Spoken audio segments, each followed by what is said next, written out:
had to learn how to box because Rosie came on the set, started throwing punches right and left. I'm like, whoa, whoa, whoa. She's not really very tall, so she works the body. Okay. Listen to that man.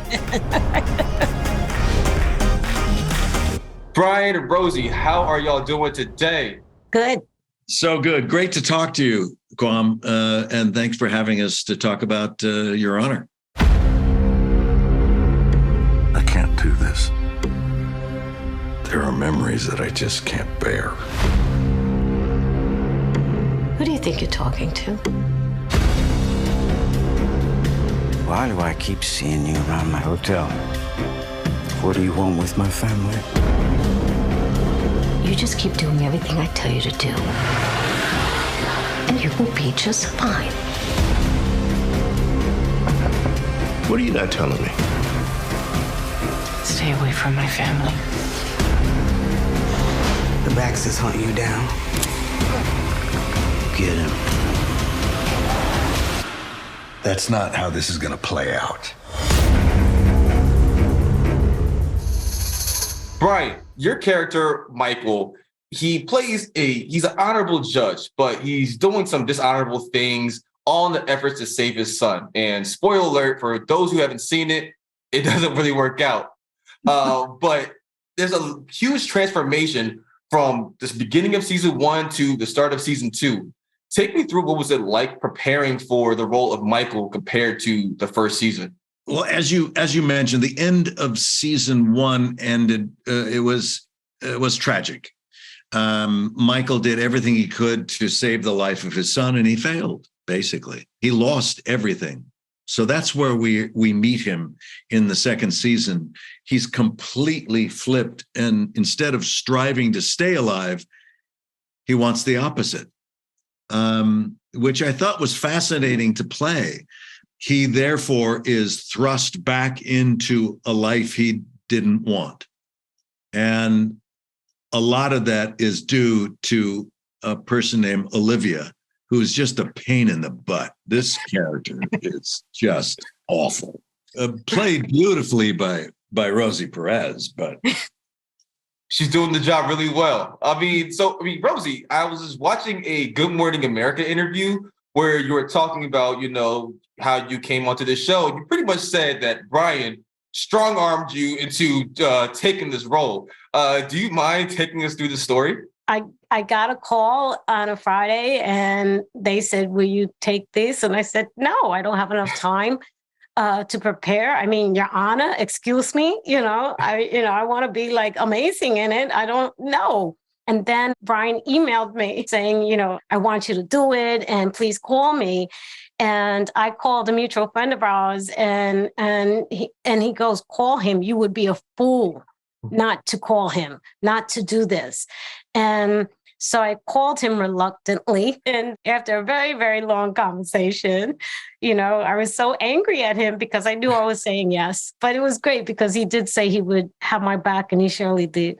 I mean, he has that charm about him, or he seems like he can get anyone to do what he wants. I mean, why do you think he chose you specifically to really take on this role? I don't know. You got to ask Bryan that question.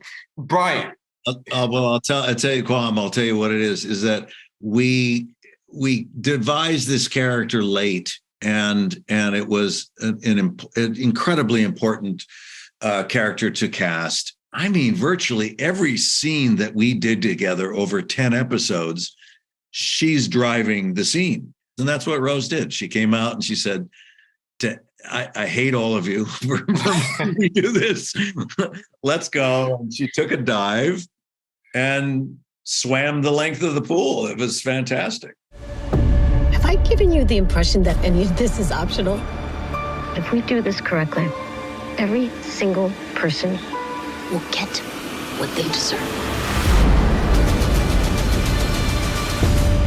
Bryan, your character, Michael, has been compared to Walter White, which I'm sure you've heard before. If it came down to a battle to the end, you had to lock two of them in the room together. You have Michael on one side, Walter on the other side. Who's coming out victorious? I think you'd end up opening the door and they'd both be dead. That's a non-answer. Rosie, please settle the score for us. I thought the same thing, like a boxing match when each fighter throws the punch at the same time and they knock each other out. Yeah. Yeah. Okay. I guess it's a tie then. Fair enough. Last question. Both of y'all have like very storied careers and, y'all have accomplished so much. Rosie, I read up on you and, your story is a story of perseverance and overcoming. It's just so remarkable. What more do y'all want to accomplish in your careers? I just want to keep striving for excellence, and like boxing, the number one rule is never strive for perfection, strive for excellence. And that's a never ending journey. So that's what I would want to do. Bryan, final words? I wish I was more altruistic. Rose.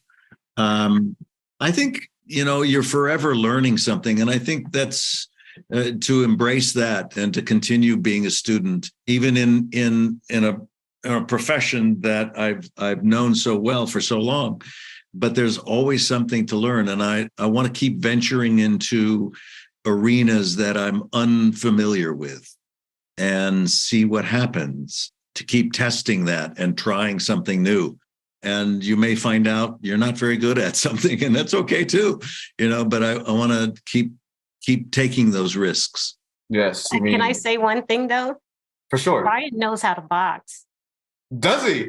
Yeah, he knows how to throw a punch. Oh, I did not know this. Bryan, your next role might be a boxer. Who knows? Well, I had to learn how to box because Rosie came on the set, started throwing punches right and left. Whoa. So it was out of necessity, is what you're saying. Yeah, it was out of necessity. She's not really very tall, so she works the body. She just starts and she works the body over and over. And pretty soon your arms drop, and then you leave yourself vulnerable. And she plays the long game. Long game. Rosie, leave my man Bryan alone, okay? Listen to that man. Well, that's all the time that we had for today. Thank you so much for hanging out with me. You've both been such a pleasure, and enjoy the rest of your days. Thanks, Kwam. You too. Peace, y'all. Peace, man. Everything that happened flowed from that one moment, that one decision. Someone help me! Michael, I am offering you a chance to atone for what you have done, to help eradicate an entire criminal organization for good. What exactly are you asking me to do? Did you ever tell anyone anything that I should be worried about? Your problem become my problem. The last time I saw someone get in his way, Baxter shot him in the head. Tread very carefully right now. Anger is where I want to live. Anger is where I flourish. I can't help you. Have I given you the impression that any of this is optional? If we do this correctly, every single person will get what they deserve.